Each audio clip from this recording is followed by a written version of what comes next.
Shalom mes bien-aimés, dans le Seigneur, mes frères, mes sœurs, et bonjour aussi. Et c'est l'évêque Tchoumou. Je suis revenu pour que nous puissions continuer notre séminaire qu'on a fait sur le mariage, donc fiançailles, mariage et la vie du couple.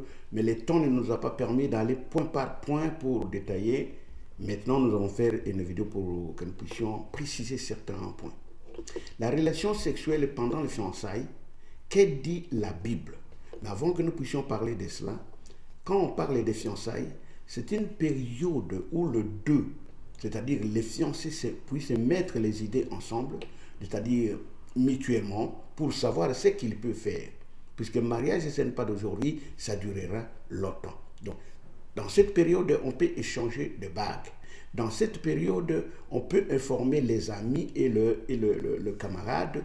Et la durée des fiançailles n'est pas déterminée. La durée des fiançailles, ça peut être 2 mois, 3 mois, une année. Ça dépend selon ce que vous allez vouloir. Il est question de la compréhension des fiançailles que vous avez choisis. Alors, ça peut varier. Néanmoins, le fiançailles, ce n'est pas un engagement juridique. Fiancé, ce n'est pas un engagement juridique, c'est une signification sociale et émotionnelle. Alors, le texte de Genèse chapitre 24 ne concerne que les gens qui considèrent Abraham comme leur patriarche. Et nous qui considérons ça, nous allons prendre ça comme notre marche. Genèse, là dans Genèse chapitre 24, l'histoire est longue, mais je veux résumer pour vous permettre de bien lire. Prenez la Bible, vous lisez Genèse 24 de 1 jusqu'à la fin, vous comprendrez cette marche que je suis en train de vous expliquer. Abraham était vieux en âge, l'âge déjà avancé, et il ne voulait pas, comme il n'avait pas d'enfant avant, Dieu lui a donné un fils qu'il avait appelé Isaac. Il dit à son serviteur, voilà maintenant je suis trop âgé, je veux que tu ailles chercher une femme pour mon enfant dans mon village. Ce n'est pas ici chez les filles de Canaan. Je n'ai pas de témoignage de ces filles, moi je veux que tu ailles. Le serviteur d'Abraham, après avoir juré ce qu'Abraham a dit, il prend la route pour aller à Mésopotamie, là où Abraham était né. Il arrive là, il va s'arrêter auprès de sources d'eau, de puits d'eau, et puis il va prier. Il va demander, la première chose qu'il a demandé, la direction divine. Seigneur, daigne donner à mon serviteur, à mon maître Abraham, que tu puisses trouver une femme qui correspond à son enfant, puisque c'est de là que je suis venu. Mais, toutefois, je vous demande un signe. Si les filles qui vont venir puiser l'eau, au milieu de ces filles-là, s'il y a une fille qui va accepter de me donner l'eau, une fille qui va accepter de donner l'eau à mon troupeau, là je saurai que vous m'avez déjà répondu. Alors, son serviteur va aller jusqu'au niveau du puits, là, en Mésopotamie, et il s'arrête. Il voit les jeunes filles après avoir puisé d'eau. Et la jeune fille qui se pointe devant lui, c'était Rebecca. Rebecca se pointe, il demande, est-ce que tu peux incliner ta cruche pour que je puisse boire et tu fais boire aussi mes troupeaux? Rebecca dit, oui, je te donne et je donnerai aussi à tes troupeaux. Alors, les serviteurs habillés, les serviteurs a donné aussi à ses troupeaux. Il dit que les signes que j'avais demandé, ça commence maintenant à s'accomplir. Après avoir fait cela, il devrait être reconnaissant. La reconnaissance de ce que la fille a fait et l'accomplissement de sa prière. Il va prendre l'anneau d'or que Rebecca a mis dans son nez ici. Il va prendre les bracelets qu'il avait donnés à Rebecca et il donne encore d'autres habits. Il dit, en guise de reconnaissance, soulignons bien les termes, guise de reconnaissance. Rebecca a vu ça, il dit non, ça me dépasse. Elle va partir directement pour informer à sa mère. maman, voilà ce que j'ai vécu, parce que sa mère l'a vu, mais qu'est-ce qui se passe? Je dis, voilà, quand j'ai puisé l'eau, il y a un homme qui m'a demandé l'eau, et je lui ai donné l'eau, et j'ai donné l'eau à son troupeau, et puis maintenant, il m'a donné ça. La maman de Rebecca, ça doit être Milka, il a demandé maintenant à son frère Laban pour aller descendre. Et ce sont des frères ou des sœurs, puisque c'est même père. Maintenant, il va descendre chez le serviteur pour lui demander de quoi il est venu et pourquoi il a donné des choses précieuses comme ça à sa fille.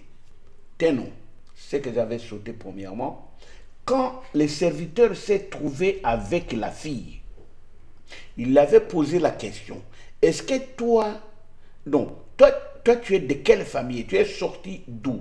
Et la fille a raconté. La fille a dit, c'est Terah qui a mis au monde Abraham et Nécor. Et Nécor, maintenant, a pris la femme Milka. Et Nécor et Milka, ils ont mis au monde un garçon qui s'appelle Bethuel. Et c'est Bethuel qui est mon père. Le serviteur a compris déjà que ça, c'est la lignée que mon maître m'a envoyée. Très bien. Je tombe très bien. Alors, j'ai dit, quand il est parti après avoir eu les cadeaux, il dit à sa mère, Laban est venu.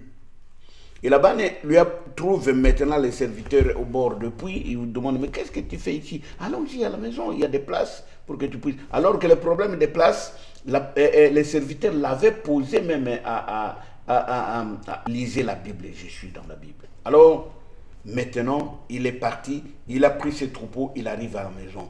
Laban va lui donner des places, on a pris maintenant son troupeau, on a donné à manger, tout ça là, à son troupeau. Et quand on a préparé les choses à manger chez Laban, chez le serviteur a dit, je ne mange pas, aussi longtemps que je n'ai pas encore donné mes requêtes, je n'ai pas encore dit de quoi je suis venu. Comment je dois manger vos nourritures?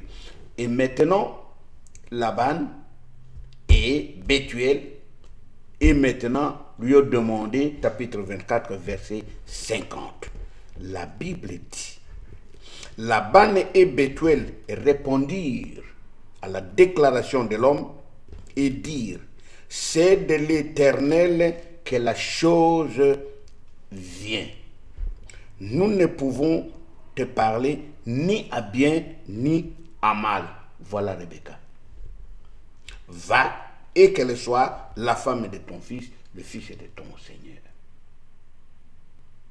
C'est ça la fin des fiançailles. C'est la fin des fiançailles. Même dans la Bible de Jérusalem, nous avons encore cette expression, là-bas, Bethuel prirent la parole, ils ont parlé la même chose comme dans lui. Nous voulons résumer cette partie. Et c'est ça la fin des fiançailles.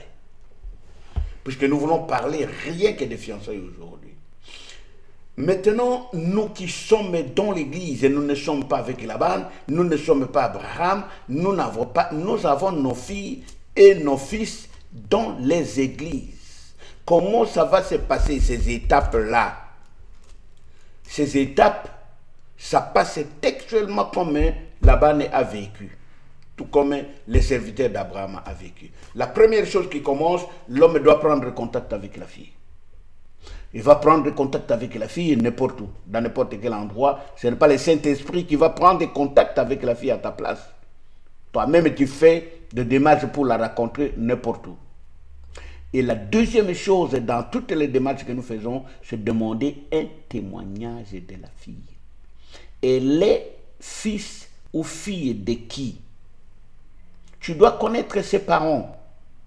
Bien-aimés, nos filles actuelles et nos fils actuels, ils ont vraiment un dérapage de langage. Oh non, je ne suis, mon père m'a chassé, mon père ne m'aime pas, moi je ne suis pas avec lui. De telles phrases, ça ne colle pas au niveau des mariages que nous sommes en train d'enseigner aujourd'hui. Ça ne colle pas. Si tu es né de quelque part, ce papa-là doit avoir, soit il est vivant, soit il a ses frères et ses sœurs qui sont encore vivants ou vivantes. Dis-moi, tu es sorti de quelle famille? Et tes parents doivent venir chez moi pour vérifier, comme a fait Milka a envoyé Laban. Laban qui est venu vérifier si réellement je suis venu pour chercher une femme. Et non seulement ça, je veux donner des cadeaux. Les cadeaux que vous allez donner à la fille, ce n'est pas fiançailles. Non, ce sont des cadeaux de reconnaissance, puisque Laban a dit, enfin disons, le serviteur d'Abraham a dit, c'est cadeau de reconnaissance. Il lui donne les bijoux en or, il lui donne aussi pour mettre dans le nez, il lui donne tout ce qu'il avait donné, c'est la reconnaissance qu'il a donnée. Ce n'est pas encore fiançailles. Et maintenant, quand le serviteur d'Abraham s'est présenté devant la famille, devant Laban, devant Bethuel, devant sa femme, il donne sa déclaration. Vous comprenez? Il donne sa déclaration et après la déclaration, le papa doit parler. Bénir ou pas bénir, mais le papa doit dire oui ou non. Amen. Mais bien aimé, vous m'excusez, je veux parler à partir de ce mariage, puisque nous allons passer vers deuxième vidéo qui va nous permettre de détailler après là qu'est-ce qui était venu. C'était la dot et le mariage va commencer. Puisque la partie que nous parlons, c'est fiançailles, ce n'est pas encore mariage. Nous avons un prophète ici en Anvers, un jeune prophète qui est parti, qui a aimé une jeune fille. Nous, on ne savait pas. Et comme on ne savait pas, un jour, le jeune prophète nous appelle pour que nous puissions assister à une soirée qu'il avait organisée. Nous, on ne savait pas qu'il avait déjà, il a pris un engagement avec une fille. On arrive dans la salle. Alors, le jeune prophète, on fait tous les spectacles qu'on pouvait faire, on fait tout événement qu'on a déjà fait. Alors maintenant, nous avons remarqué que le jeune prophète a pris la bague pour faire porter à sa femme. Ah bon? Nous, on ne connaissait pas, nous qui sommes l'église. Il ne nous a pas dit, mais comment cette affaire-là? Et non seulement la bague, mais on a fait porter, on a acheté une voiture. Une voiture de haute fréquence. Vous comprenez les gens qui comprennent les fréquences, c'est-à-dire des hauts niveaux, qu'il a donné comme cadeau à sa femme, à ces proposants-là. Proposants ou quoi proposants? Il donne des cadeaux. C'est ça que le serviteur d'Abraham a donné à Rebecca. Ce n'était pas un problème des parents. Nous, quand nous sommes partis dans cet appel de jeunes prophètes, ce n'était pas que nous étions église, nous étions parents. Non, ce n'était pas important que nous puissions être informés. Mais ce que nous avons remarqué, c'était que la fille a déjà porté bague, la fille a déjà un cadeau exceptionnel.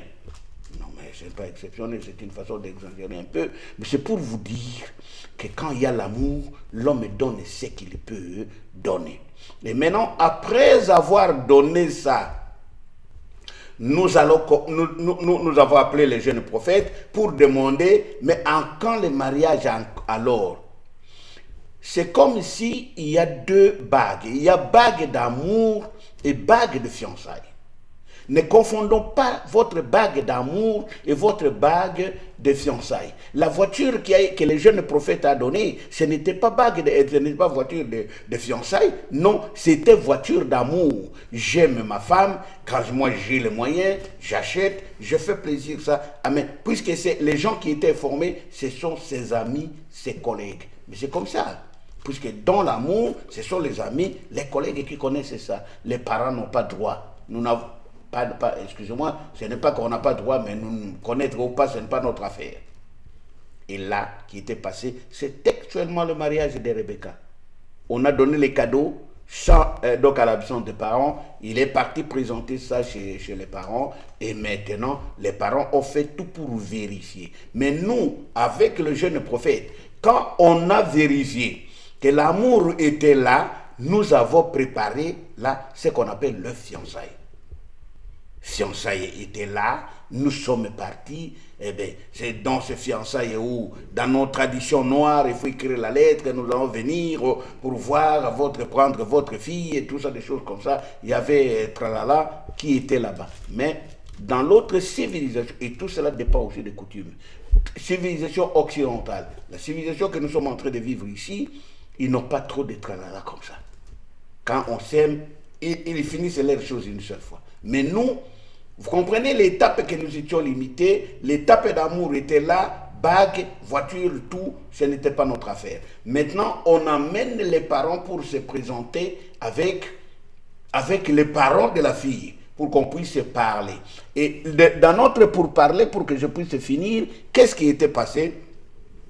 Il fallait amener les jus. Nous sommes membres de l'église. Les jus. Il fallait amener des whisky. Il fallait amener la bière. On amène là, les deux familles se racontent. Maintenant, la question qui était posée dans la fiançaille, la fille, est-ce que toi tu aimes les garçons? La fille a dit oui, j'aime les garçons. Dans les temps de Rebecca, on a posé cette question dans le niveau de mariage. Mais nous posons cette question au niveau des fiançailles. Est-ce que tu acceptes cet homme? Oh oui, moi je l'accepte. Ah bon, comme vous acceptez, prenez le jus, donne maintenant à ton père. La fille a pris le jus et donne à son père a bu. Prends même le jus, donne à ta mère, que ta mère puisse boire. Ta mère, bon, ça peut être ta mère directe ou bien un représentant de la famille. Il a bu sous cela. Ah, une petite enveloppe de 10 ou 15 euros, on a mis là-dedans, puisque nous aimons très bien la fille. Alors, prenez cette enveloppe et donne à ton père. Il prend l'enveloppe et donne à son père. Son père a mis ça. Et le père passe directement à la maman pour montrer qu'ils sont un. Alors la maman a mis dans la poche de papa. Et c'est comme ça que nous appelons fiançailles. Nous qui sommes encore dans l'esclavage des fiançailles. Mais les blancs n'ont pas ces tralala là, comme je viens de le dire, excusez-moi, de reprendre les termes tralala. Toutes ces démarches-là, chez les blancs, ils ont déjà dépassé cette étape. C'est-à-dire les occidentaux. Mais nous qui sommes encore les noirs, il faut suivre ça à la lettre. Être à l'église ou pas, vous suivez ça. Et c'est ça qu'on appelle fiançailles. Maintenant, ils ont bu, ils ont pris la petite enveloppe et nous attendons l'étape de mariage. Notre deuxième vidéo, c'est pour attaquer le mariage après fiançailles. Amen mes bien-aimés, que le Seigneur nous garde pour que nous puissions attaquer la deuxième vidéo. Au revoir. Pour la gloire de notre Seigneur. Merci notre Dieu, merci notre Père, puisque c'est toi qui nous enseignes. Nous te remercions, puisque c'est toi qui veux que nous puissions marcher dans la sainteté. Seigneur, c'est toi qui viens récupérer ton église, une église sans tache, une église sans ride, une église sans rien de semblable. Mais c'est nous qui sommes l'église. C'est pourquoi tu veux que nous puissions garder nos corps saints, que nous puissions nous garder et nous protéger, afin que mon frère qui cherche à commencer fiançailles avec sa fille, qui commence aussi leur mariage, qu'il marche dans la sainteté. Même s'ils ne sont pas mariés vierges, mais je sais que toi qui as versé ton sang dans le calvaire, je sais que ton sang va les sanctifier. S'ils sont attachés à toi, que la grâce puisse couvrir les couples, que la grâce puisse couvrir les fiançailles, que la grâce puisse couvrir tous tes enfants qui cherchent ta vérité. Au nom de Jésus-Christ. Amen.